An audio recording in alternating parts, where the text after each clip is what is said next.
Көчмөн элдин турмушун ат оюндарысыз элестетүү мүмкүн эмес. Айрыкча Көкбөрүдө канчалык өзөнгө кагышып, сүрөөн кыйкырыктар жаңырганы менен ал элдин биримдигин бекемдеп, эр жүрөк уландар тарбияланат. Дал ушундай ынтымакты бекемдөө максатында уюштурулган оюндар Ысык Ата районунда өттү. Жалпы элди ынтымакка чакыруу жана аны бекемдөө максатында бүгүнкү ушундай жакшынакай иш-чара өткөрүп берип атабыз. Негизи бул спорт, маданият, ынтымак бул деген улутка баа жеткис мурас болуп эсептелет.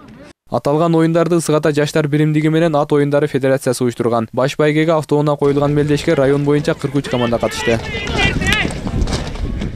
Көкбөрү оюну жылдан жылга өнүгүп, ага кызыккан жаштардын саны көбөйүүдө. Буга бүгүнкү мелдешке көп команда катышып жатканы мисал. Катышуучулардын айтымында командалардын бири-бирине болгон атаандаштыгы оюндун сапатын арттырып, көпчүлүктүн көңүлүн бурууда. Биз ушу Ысык Ата районунун Кызыл Арык айылынын командасыбыз. Өзүбүз бир айылдын балдары барыбыз. Азыр Кудай буйрса жакшы биринчи оюн утуп чыктык, ушинтип. Эми алдыңкы оюндарга ушуларга ийгилик деп өзүбүзгө күч кубат берип турабыз. Ошо Кудай буйрса утабыз деген үмүттөрүбүз чоң. Кара Булактан келдим. Кудай буйрса мына Кара Булак 1 Улай деген командабыз. Бир оюн финалга чыктык, Кудай буйрса.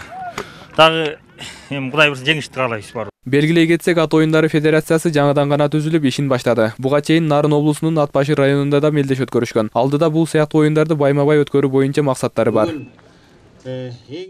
Улуттук ат оюндары көчмөн элдин улуу мурасы. Андыктан улуу мурасты сактап, келечек муунга татыктуу өткөзүп берели. Атабек Баймырзаев, Аскар Маратов, ЛТР, Чүй облусу.